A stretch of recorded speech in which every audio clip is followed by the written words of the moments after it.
예, 오늘 읽었던 본문 말씀, 사람들 이름이 가득 차 있죠. 참 발음하기도 어려운 외국 사람 이름 많이 들어 있습니다. 요즘에 성경 읽기 순서대로 하면 역대상을 지금 이제 읽을 차례예요. 제가 지난주에 역대상을 1장부터 29장 마지막 장까지 쭉 읽으면서 참 힘들었어요.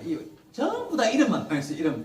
1장부터 15장까지는 더더욱이나 많고 15장 이후에도 많은 사람들의 이름이 그냥 각 지파별 지도자의 이름부터 해가지고 지파별 그 백성들의 이름까지, 자손들의 이름, 군대의 용사들 이름, 왕의 신하들 이름, 마지막 25장, 26장 더 뒤로 가면 거기 뭐 그 당시 성전에 교회의 성가 대원들 이름에다가 문지기, 성전 문지기 이름까지 막 이렇게 적어놨어요.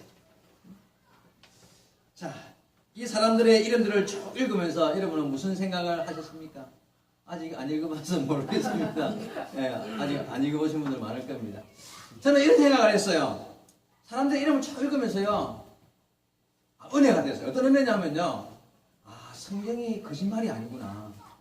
여러분 한번 생각해봐요. 성경이 진짜 이 하나님의 말씀이라는 사실을 이름 읽다가 그런 생각을 했습니다. 이유가 뭐냐면요, 만약에 성경을 누가 재밌게 소설을 쓸 마음으로, 재밌는 글을 쓸 마음으로 누가 지어냈다면은 이런 짓을 할 수가 없어요. 이름을 누가 누굴 낳고 이런 짓을 왜 재밌게 글 쓸 사람이 그런 짓을 왜 하겠습니까? 그렇지 않아. 그렇게 할 수가 없어요. 여러분, 여기 성경에 역대상 방금 읽었습니다만 뒤로 넘어가 보면요, 헤스론 자손 뒤에 한장 넣은 거, 갈렙의 자손, 다윗 왕과 딸들, 다윗, 솔로몬의 자손, 유다 자손, 이름들이요. 그냥 계속 누구가 아버지 누구 아내가 누구고 어느 지방에 살다 동생이 누구고 이러면서 계속 시몬 자손, 6장에 가면 레위 가게, 레위의 자손, 7장 이사갈 자손, 납달리 자손, 베냐민 자손, 8장에 9장에 이 보니까 전부 다 이름들이 쭉 나와 있습니다. 다윗의 용사들 자손이 여기까지 보니까, 자 여러분, 이런 사람들 이름, 누가 누구의 아들이고 누가 누구를 낳고 그 아들이 누구고 그 자손이 누구고 이게 왜 중요할까요? 그 이름들을 쭉 적어놓은 이유가 뭘까요? 예? 왜 적었을까요? 그걸 사실이기 때문에 적습니다. 그죠? 그리고 또 왜 중요하냐 하면 여기 기록된 지명이나 이름들이요, 실존했던 사람들의 이름이기 때문에 중요한 거예요. 만약에 소설가가 앉아가지고 그냥 택도 안 되는 어디 옛날에는 없었겠지만 무슨 전화번호 책에 이름 적어놓은 거 보고 뺏겨 써드셨다면 그 무슨 의미가 있겠습니까? 그런데 여기 이런 이름들이 기록되어 있는 게 그렇게 어디서 끌고 모아놓은 이름이 아니라 실존했던 이름이기 때문에 중요하고 여기다가 기록할 수밖에 없었다는 거예요.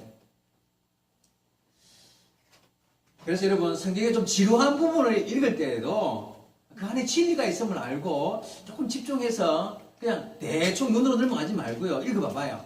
그 안에 깨닫는 바가 있어요. 지루한 게 아니고요, 읽어보면 그 안에 숨어있는 뜻이 얼마나 귀하다는 것 한번 여러분 생각해 보시기 바랍니다. 성경은 사실입니다. 그래서 자, 오늘 읽었던 본문 말씀 속에서 알 수 있듯이 역대상 내용들을 보면은 이렇게 이름들이 쭉 기록되어 있는데요, 역대상의 그래서 핵심은 결국은요 이런 겁니다. 대를 이어나가는 가정, 대를 이어나가는 어떤 후손들로 뻗쳐나가는 가정들의 모습을 기록하고 있기 때문에 그것이 역대상의 어떤 말씀의 핵심이라고 저는 생각합니다. 하나님께서 10계명 가운데 제2계명을 말씀하실 때에 이런 말씀이 있습니다. 출애굽기 20장 5절에서 6절 내용에 보면은 나를 미워하는 자들에게는 그 죄를 갚되 아버지로부터 아들에 이르기까지 3, 4대에 이르기까지 저주를 받게 되고요, 하나님을 사랑하고 하나님을 말씀을 지켜 계명을 지킨 자들에게는 몇 대까지? 1000대까지 은혜와 은혜를 베푸실 것이다, 이런 말씀을 하신 적이 있습니다. 근데 여러분, 무슨 말이냐면 말 그대로 하나님을 숨기고 하나님 앞에 바른 하나님의 말씀을 바르게 지키고 의지하는 자에게는 1000대에 이르는 복을, 자손의 자손을 거듭하면서 1000대에 이르는 복을 주겠다고 약속하셨고요, 그렇지 않고 하나님을 배반하고 악을 행하고 죄를 짓는 자들에게는요 3, 4대에 이르기까지 망한다. 아니 이왕이면 망하는 것도 1000대까지 망한다 이래 뿌리지 왜 3, 4대까지만 망한다고 했을까요? 네? 왜? 돼. 더 이상 망할 자손이 없어요. 할아버지, 할아버지, 아버지, 뭐 내 자손, 내 아들 이렇게가 되면요. 그 다음부터는 망해버리고 나면 그 다음에 씨가 없어서 망할 자손도 없게 된다는 이야기. 그러니까 1000대까지 망할 수가 없는 거예요. 그냥 3, 4대만 끝나면 그 다음부터는 망할 수 없다는 이야기지. 그렇죠? 자, 요즘은 물론 뭐 가족의 대를 잇는다는 그 개념이 참 줄어들었어요. 그죠? 옛날처럼 막 아들 낳으려고 막 그냥 그렇지도 않고 딸이 더 좋다 그러고 이런 시대다 보니까 육신적인 대를 이어나간다. 그런 개념이 참 약해졌습니다. 그러나 내가 신앙 안에서 신앙의 대를 이어나간다는 건요. 그 의미가 없는 이야기는 절대 아니에요. 성경적으로 볼 때 내 신앙의 대를 이어나가는 것은 굉장히 의미 있는 일입니다. 그렇게 볼 때 특별히 성도들에게 있어서 성도들의 가정에서 믿음의 대를 이어나가야 할 사명이 우리에게 주어졌다는 사실은 틀림없습니다. 우리가 내가 지킨 믿음, 내가 믿는 하나님의 향한 이 아름다운 신앙의 본을 자녀들에게, 내 후손들에게 보여주어서 내 후손들이 하나님의 은혜 안에서 하나님을 섬기는 백성들로 꾸준하게 말 그대로 1000대에 이르기까지 그 믿음의 대를 이어나갈 수 있다면 그만큼 또한 큰 복이 어디 있겠습니까? 하나님은 그것을 원하십니다. 내 믿음이 나까지 지키다가 딱 끊어져 버렸다. 그거 별로 은혜롭지는 않아요. 그래서 우리가 믿음의 대를 꾸준하게 이어나갈 수 있도록 우리가 기도하고 가정을 돌아볼 책임이 우리에게 있습니다. 나를 통하여 믿음의 후손들이 1000대에 이르는 하나님 약속하신 복이 나와 내 가정을 통하여 그 은혜와 복이 이어나갈 수 있는 것 정말 복인 줄 믿습니다. 사랑하는 성도 여러분 가정에서 이런 믿음의 후손을 낳아서 후손이 이어져가는 그런 은혜와 복이 임할 수 있게 되기를 주의 이름으로 축원드립니다. 이것이 진정한 번성이에요. 예? 물론 뭐 육신적으로 아들을 낳아서 내 성, 김씨, 이씨, 박씨 하는 그 성을 내 아들한테 물려준다. 뭐 그런 의미 없다는 의미는 아닙니다만은 그게 중요하지 않아요. 왜요? 우리가 예수 안에서 하나님을 믿는 백성으로서 믿음의 후손을 이어간다는 것은 꼭 아들을 낳아야 믿음의 후손을 이어갈 수 있습니까? 그거 아닙니다. 딸을 낳아도 딸을 통해서 믿음이 넘어가고 그 딸의 자식을 통해서 믿음이 넘어간다면 그게 바로 믿음의 후손을 낳아가는 것이거든요. 꼭 내가 낳아야만 또 믿음의 후손을 키울 수 있습니까? 아니요. 그것도 아니에요. 여러분 믿음의 후손을 키운다는 것은요 좀 더 넓은 생각을 해야 돼요. 내가 내가 꼭 낳아서 내가 꼭 그것도 아들을 낳아서 물려주어야 내 이름, 내 성을 이어서 믿음의 후손이 물려가는 게 아니고요. 물려지는 것이 아니라 하나님은 우리를 통하여 우리의 삶을 통하여 하나님께서 내 믿음을 다음 세대로 이어가는 것을 믿음의 후손으로 이어지기. 그래서 우리 교회가 복 있는 교회가 이유가 뭐냐면요. 여기 절반이 학생들이에요. 여러분 이게요. 물론 어른도 얼마 안 되고 학생도 아직까지 얼마 안 되다 보니까 절반이라는 말이 근데 앞으로 제가 기대하기는 여기도 성장하는 만큼 같이 성장하기를 바라요. 계속해서 절반, 여기가 50명 되면 50명, 100명이면 100명 이렇게 절반이라는 상태로 성장해 간다면 그거보다 더 큰 은혜 있는 교회가 없습니다. 여러분 이 마지막 시대에요. 학생이 어떤 교회의 절반이 학생이라더라. 그거요. 놀라운 기적 같은 이야기입니다. 이런 은혜가 임한다는 것은요. 정말 여기 앉아있는 여러분에게도 큰 복이고 우리 학생들에게도 큰 복이에요. 이유가 뭔지 아십니까 여러분? 자, 내가 자식을 낳아서 내가 낳은 자식에게 내가 낳은 자식을 믿음의 후손으로 키워서 믿음을 물려주는 그런 일을 하려면요. 기껏해야 한두 명이야. 그렇죠? 나는 4명이지만 어쨌든 기껏해야 한두 명이야. 그런데요. 그거는 내가 직접 낳아서가 아니라 여러분 우리가 예수 안에서 이렇게 옆에 있는 학생들을 다 내 아들이고 내 딸이다. 내가 내 믿음의 후손으로 가르쳐야 할 내 자식들이다 생각한다면요. 내가 낳은 아들은 한두 명이지만 내가 믿음으로 키우는 자식은 20명인 거예요. 아닙니까 여러분? 그래서 복인 거예요. 내가 믿음의 후손들을 키울 수 있는 교회 안에 있는 거예요. 여러분 큰 교회 가가지고 자녀들 큰 교회도 요즘에 제가 들었습니다. 우리 기장에 있는 어린이집 소망 어린이집 목사님 계시는데 그 목사님께서 우리 학생의 수련회 이번에 제주도 지난주에 가면서 30명, 20명 일하니까 그렇게 많나 이라는 거예요. 우리 그 교회도 큰 교회인데 10명도 안 된대요. 교회가 큰 교회인데도 학생들이 그렇게 안 나온대요. 부모들이 예수를 믿어도 자녀들이 안 나온다는 거예요. 그렇게 그에 비하면 우리 교회 학생회가 이렇게 성장해 갈 수 있는 토대가 마련됐다는 건 하나님의 기적 같은 은혜입니다.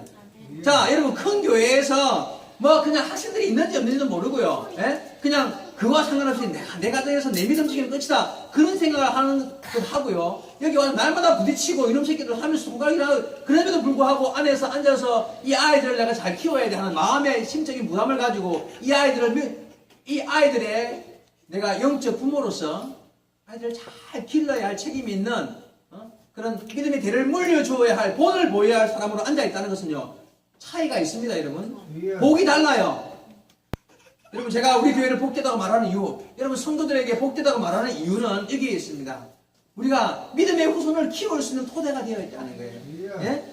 우리 학생들이 복되는 이유는요 그런 마음을 가진 성도들이 앉아있다는 거예요. 학생들이 있는지 없는지 학생회가 행사를 하는지 마는지 신경 안 쓰려면 안 쓸 수 있어. 그런 큰 교회 많아요. 그냥 맡겨놓으면 교사들이 알아서 하겠지 하고 그냥 그게 끝이에요. 헌금하면 끝이고 그냥 그게 끝이란 말이에요. 여러분 우리 교회가 복 있는 이유 작지만 믿음의 후손들을 위해 마음을 쓰고요 믿음의 후손들을 위하여 헌신하고 봉사할 마음들이 우리에게 다 있다는 거예요.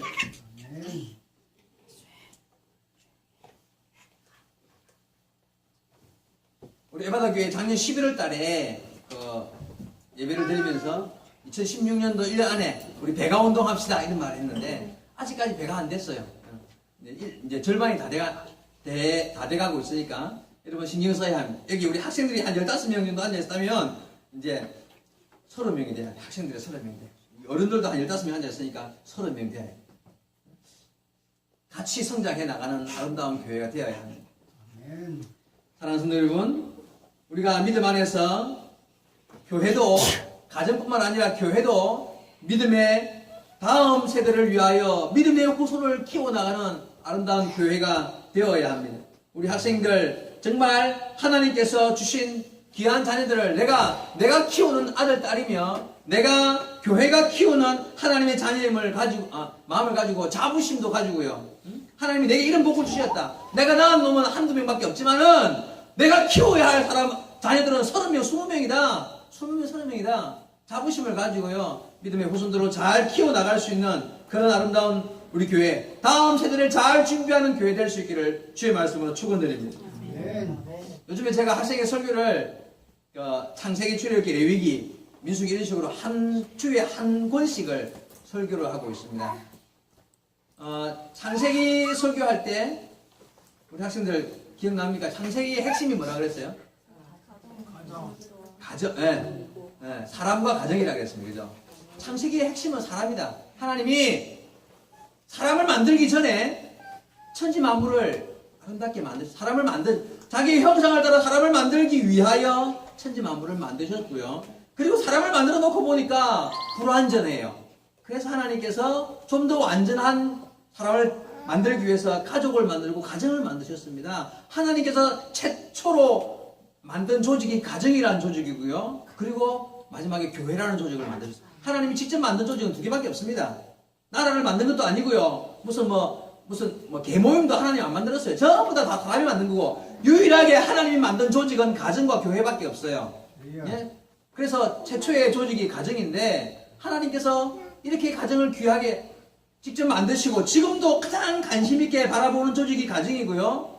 그리고 하나님은 가정을 지금도 가장 귀하게 여기십니다. 가정이 번성하기를 원하시고 가정이 잘 되기를 원하시는 분이 하나님이십니다. 하나님께서 세상이 타락했을 때 노아 시대였죠. 타락했을 때 노아의 가정을 선택하셨습니다. 그리고 노아의 하는 가정을 통하여서 노아의 가정을 준 시조가 되어서 그 가정부터 다시 세상이 시작되었단 말이죠. 나중에 아브라함의 가정을 선택해서 이스라엘 민족을 만들었어요. 여러분, 하나님께서 지금도 가정을 세우시며 가정을 선택하시고 세우시는 분이십니다. 가정을 통하여 역사하신다는 사실을 명심하셔야 합니다. 여러분, 근데 시대가 너무 악해지다 보니까 가정이 무너져요. 참 불안전해지고 가정의 어떤 정통적인 개념도 깨어지는 약해지고 무너지는 일들이 얼마나 많아요. 하나님 가장 가슴 아파하는 일이 저는 이 일이라고 생각해요. 어느 나라가 나라끼리 전쟁을 하고 막 큰 지진이 나고 얼마나 참 두렵고 힘든 일이지만 그것도 가슴 아픈 일이지만 하나님 입장에서요. 하나님이 세운 가장 먼저 아름답게 귀하기를 바라고 창성하고 번성하기를 원해서 만들어 놓은 그 가정이 무너져가는 모습을 하나님이 가장 가슴 아파하지 않겠습니까? 여러분 참 요즘에 뭐 비정상적인 가정들도 많아요. 뭐 남자끼리 결혼도 하고 여자끼리 결혼도 하고요. 뭐 그냥 결혼을 했는지 안 했는지 그냥 같이 살다가 뭐 그냥 애 키우다가 마음에 안 들면 학대하다가 버리기도 하고 이게 무슨 가정인지 아닌지 구별도 안 되는 이런 일들이 벌어집니다. 이유가 뭘까요? 악한 시대를 반영하는 하나님이 가슴 아파하는 시대를 반영하는 그런 가장 악한 모습 중에 하나가 가정이 무너진다는 현상들이 여러분 기도해야 될 제목입니다. 정말 가슴을 치며 하나님 앞에 하나님 이 시대를 긍휼히 여겨달라고 기도해야 될 제목 중에 하나가 가정의 모습을 바라보는 것입니다. 여러분 오늘 5월달 첫 주일을 맞이하고 5월 1일 가정의 달이라 그러죠. 5월 1일 오늘은 또 어린이날이기도 합니다. 어린이 주일이기도 합니다. 세상에 무너져가는 가정들을 바라보면서 그 속에 살아가는 우리이지만 그러나 예수 믿는 사람들로서 우리 가정들이요. 하나님 기도해야 돼요. 하나님께. 우리 가정들을 정말 하나님 앞에 정신을 차리고 하나님 내 가정이 하나님 은혜 안에서 아름답고 바르게 세워져가는 그런 가정이 되기를 원합니다. 기도하며 그런 노력들을 힘쓰는 저와 여러분 되기 바랍니다. 그리고 또 중요한 것은요. 뭐 이럴 수 있습니다. 정말 피치 못하는 일로 내 가정이 상처를 입었고 또 내 가정이 무너진 부분이 생길 수 있어요. 어떻겠습니까? 이런 일이 생길 수 있습니다. 그러나 문제는 그런 일이 생겼다 할지라도 그 자리에서 다시 일어나기 위해서 바르게 세우기 위해서 힘써야 할 책임이 우리에게 있다는 것 또한 명심하셔야 해요. 하나님은 지금도 가정이 바로 세워지기를 원하시고 가정들을 세우고 계십니다. 그래서 우리가 가정을 위해서 기도하면 하나님은요 귀를 쫑긋 세우십니다. 여러분 이런 말 제가 전에 한번 했던 기억이 나는데요. 가정을 위해서 기도한다. 마음을 먹었다. 가정을 위해서 기도하는데 금시까지 작정을 했다. 하나님은요 바로 응답하십니다. 저는 틀림없이 그렇게 생각해요. 남편과 아내, 가정의 기본은 남편 아내잖아요. 남편이 아내를 위해서 기도하는데 금식을 하며 기도한다. 그 가정 분명히 살아납니다. 아내가 남편을 위해서 금식을 하며 기도한다. 그 가정은 무너질 이유가 없습니다.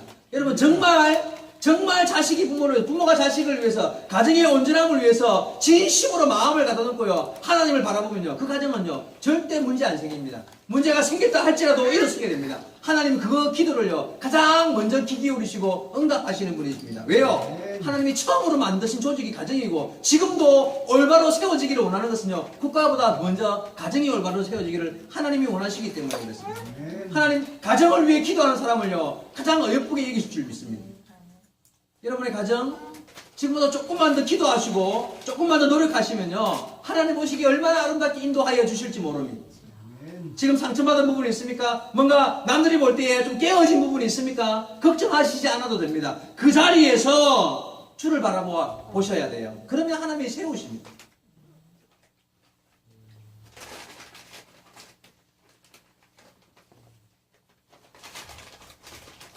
하나님을 의지하고 가정을 위하여 기도하시기 바랍니다. 성경에는 의외로요 무너진 가정들이 많아요. 성경에도 보면 무너졌던 가정 그 대표적인 예가 우리 얼마 전에 성경 보았던 룻기 아닙니까? 룻기 그죠? 거기 보면은 시어머니 나오미와 며느리 룻 그죠? 남편을 다 잃었습니다.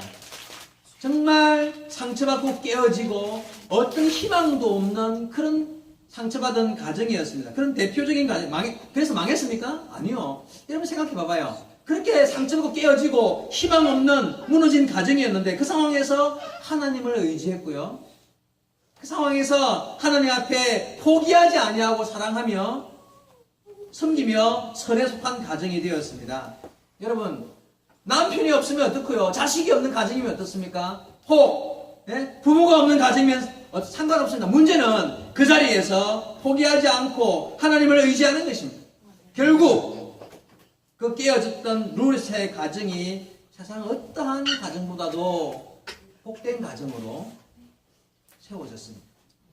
여러분 명심하십시오. 하나님 말씀 안에 이런 가정이 있어요. 정말 희망 없는 깨어진 가정이었지만 가장 높은 가정으로 어떤 가정입니까? 예수 그리스도가 오실 수 있는 다윗의 뿌리가 되는 가정을 만들었단 말이에요. 하나님이 그렇게 세우시는 거예요. 사랑하는 성도 여러분 가정, 사랑하는 성도 여러분의 가정, 이와 같이 주님이 세워주시는 은혜가 있기를 주의 이름으로 축원을 드립니다. 아멘. 아멘 하시기 바랍니다. 여러분의 가정이 세워지시기를 바랍니다. 지금 현재 지금의 그 모습에서 하나님이 인도하시는 은혜 안에 더욱 아름답게 세워질 수 있기를 바랍니다.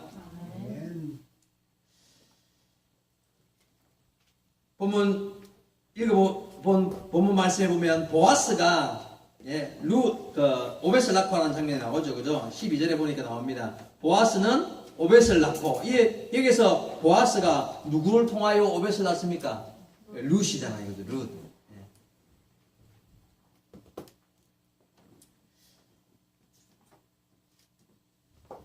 여러분, 그 희망 없던 가정이 이렇게 하나님의 예수님이 이 땅에 오실 수 있는 다윗의 뿌리가 되는 가정으로 세워졌다. 기적 같은 일인데요. 가정을 세우시는 하나님이 살아계시기 때문에 그렇습니다. 오늘 본문 속에 보아스가 오벳을 낳기까지 깨어졌던 그 무너졌던 가정이 어떻게 그렇게 회복될 수 있었는가? 한번 한 두 가지 정도만 생각해 보겠습니다. 어떻게 그렇게 될 수 있는가? 여러분, 첫째는요, 가정을 귀하게 여기며 가족 구성원이 사랑 안에 있어야 합니다. 예, 가족 구성원이 사랑 안에 있고 가정을 귀하게 여긴다.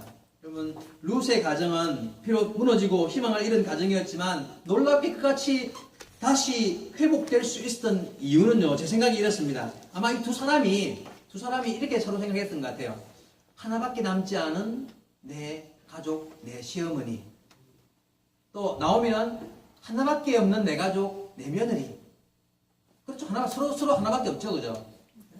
어떻게 보면요, 며느리와 시어머니 서로 사랑할 수 없는 최악의 관계일 수도. 가정 안에서 다 알잖아요, 이런 거죠. 고부 갈등, 동서 고금을 막론하고, 이거는 고부 갈등이라는 것은 어느 나라에나 있는 거잖아요. 근데요, 이 두 사람 서로가 마지막 남은 한 가족이라 생각하고요, 그들이 서로 사랑했어요.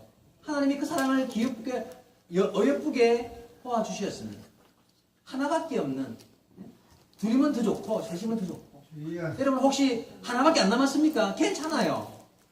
하나님이 세우시면 됩니다.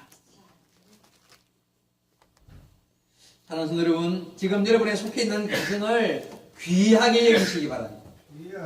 그리고 지금 함께 사는 그 사람을 진실로 사랑하시며 내 가족, 하나님께서 주신 은혜 안에 내 가정, 정말 하나님 앞에 감사함으로 사랑하며 사셔야 합니다. 반드시 더욱 복된 가정으로 하나님께서 만들어 가실 줄로 믿습니다. 아까 말씀드린 대로 하나님이 최초로 세운 하나님의 조직, 가정입니다. 그래서 하나님은 세상 어떤 것보다도 가정이 무너지는 것을 가슴 아파하십니다.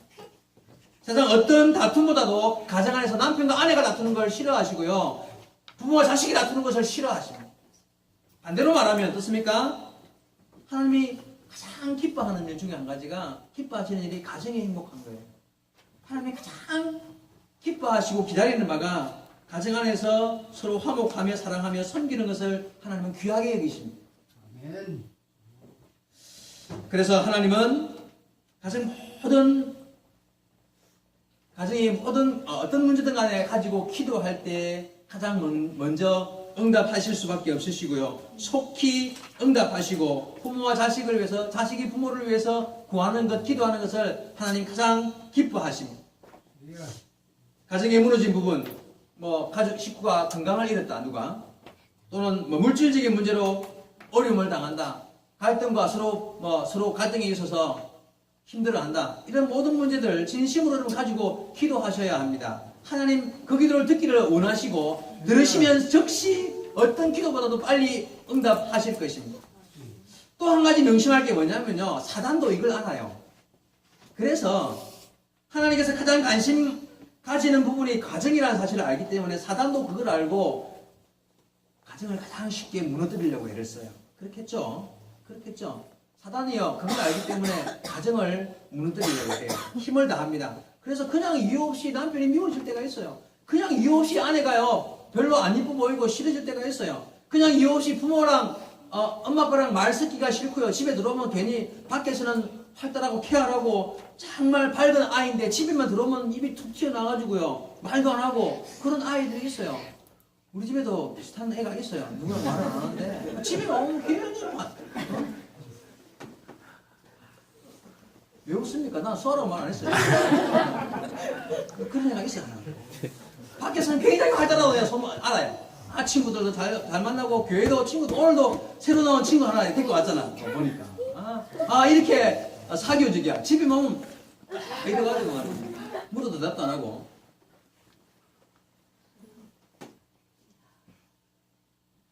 이유가 뭘까? 고민을 안 할 수 없죠. 근데요, 이 심리학자들이 그런 부분에서 참 많이 연구를 많이 해요. 뭐 사춘기가 어떻고 나이가 들면 갱년기가 어떻고 신체의 발달에 따라서 심리 변화가 어떻고 이런 거 막 연구하거든요. 제가 또 심리학 전공 안 했습니까? 동아대학 교육대학원에서요, 교육심리 전공할 때 제가 그분에 관심이 워낙 많았었어요. 그래가지고 공부 진짜 발달 심리학 부분, 그리고 특히 마지막 노인 심리학까지요. 굉장히 책도 많이 공부했는데 결론이 뭔지 압니까? 석사학위까지 공부하면서요, 내가 교육 심리학 안에서 여러 이론들이 많아요. 막 스캐너 이론이 많은데 그거 해보니까 나중에 내가 물론 전도사 하면서 했기 때문에 결론이 뭐냐면요. 결론은요, 사단의 유혹을 이야기하지 않고는 해결 안 돼요. 결국 가정 안에서 가정이 잘 되기를 바라고 누구나 다 심리적으로 이게 이런 일이 생길 수밖에 없으라고 물론 학문적으로 그렇지만요. 결론적으로 보면은 그 배후를 조정하는 사단의 유혹 이걸 배제하고는 그걸 해결할 수 있는 길이 없다는 거예요. 여러분 명심하셔야 합니다. 때를 따라 가정에서 내가 화를 확 내고 싶은 마음이 있을 때도 있고요. 저도 뭐 내릴 때도 있습니다. 솔직히 말하면. 있는데 그런 상황 속에서요. 가정의 화목을 위하여 내가 하나님 앞에 기도하면서 나 스스로를 사단의 유혹과 이런 시험들 앞에서 스스로를 잘 컨트롤하기 위해서 애쓰지 아니하면 어떤 사람도 이겨내기 어렵습니다. 사단의 유혹이 있습니다. 가정에서 사단의 어떤 시험이 있어요. 왜냐하면 이유가 뭐라 그랬습니까? 하나님이 가정을 귀하게 여기니까 사단도 가정을 귀하게 여기 어떻게 나쁜 쪽으로 이끌어가기 위해서 더 귀하게 붙잡는 거예요.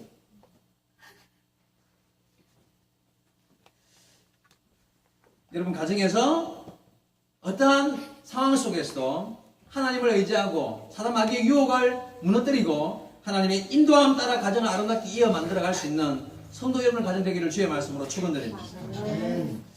세상 권세 잡은 사단 마귀는요, 세상의 마지막 때에 더욱더 가정을 흔들 것입니다. 그래서 요즘에 무너지는 가정들이 많아요. 가정을 무너뜨리는 것이 하나님 마음을 가장 아프게 한다는 걸 알기 때문에 가정을 무너뜨리는 것이 성도의 믿음을 가장 쉽게 빼앗는 가장 빠른 방법이라는 것을 사단이 알기 때문에 가정을 무너뜨리는 것이 결국 사람을 가장 절망시키고 삶을 피폐하게 만드는 것인 방법이라는 것을 사단이 알기 때문에 그렇게 노력해요. 여러분 어떠한 유혹 앞에서도 하나님을 의지하고 믿음 안에서 가정을 바르게 세워나가는 그런 여러분 되기 바랍니다. 아까 말씀드렸지만 그러나 지금 내가 혹시 깨어진 부분이 있다 할지라도 지금 그 자리에서 시작하면 됩니다. 하나님 원하십니다. 나는 끝났어. 포기해야 돼. 끝이야. 이게 아니에요. 하나님 다 잊어버렸다고 했던 룻의 가정을 그렇게 세우셨다니까요. 하나님 하십니다. 지금 시작하시면 돼요. 지금 여러분 우리 학생들도 마찬가지. 가정에 돌아가면 부모님 잘 섬겨야 해요. 진짜 내 동생, 언니, 오빠, 누나 있으면 잘 대하고요. 부모의 심정을 이해하려고 애쓰고요. 힘써야 해요. 하나님 기뻐하십니다. 그런 자녀를 귀하게 여기시고 복 주십니다. 한 가지만 더 생각해 보겠습니다. 이렇게 귀한 가정을 만들어가는 가장 좋은 방법이 있어요. 이런 좋은 가정, 하나님께서 원하시는 가정을 만들어가는 방법 여러 가지 있겠습니다만 제 생각이 이렇습니다. 가장 좋은 방법이 뭐냐면 가정에서 하나님을 섬겨야 돼요. 가정 안에서. 물론 교회에 와서 예배드리고 기도하고 찬송하고 예배드리지만 가정에서 그 일을 할 수 있어야 하나님이 정말 더 기뻐하시지 않겠습니까? 하나님 가정을 귀하게 여긴다 그랬죠. 세상 어떤 것보다 가정을 귀하게 여긴다 그랬죠. 그러면 그 귀한 가정을 그 가정 안에서요. 혼자든 둘이든 셋이든 모여가지고 하나님을 찬송하고 기도하고 예배드리면 하나님 그 가정을 어떻게 보실까요? 아이고 예쁜 것들, 아이고 귀한 것들 그렇게 안 보시겠습니까? 안 그래도 가정을 귀하게 보시고 그냥 제일 중요하게 보시는 하나님께서 그 가정 안에서 예배드리고 하나님을 섬기고 기도하고 찬송한다. 하나님 얼마나 즐거워하시고 행복해 하시겠냐 말이에요. 여러분, 할 수 있으면 성도 여러분 가정에서 하나님 섬기기를 힘쓰시기 바랍니다. 하나님 사랑하며 의지하며 가정 안에서 그 일들을 하셔야 해요. 오늘 룻 시어머니 나오미와 룻 무너진 그 자리에서 신앙으로 돌아갈 길을 찾고 결단했습니다. 룻이 이런 말을 했죠. 어머니의 백성이 내 백성이요 어머니가 섬기는 하나님이 내 하나님이십니다 하고 그가 결단했고 하나님께로 마음을 전하는 삶이 되었어요. 그 가정이 회복되었습니다.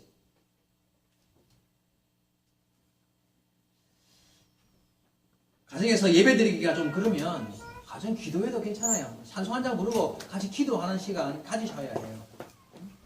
가정에서 주님 하며 식구들이 모여 앉아서 주의 이름을 부르는 것 하나님 참 듣고 싶어하는 기도.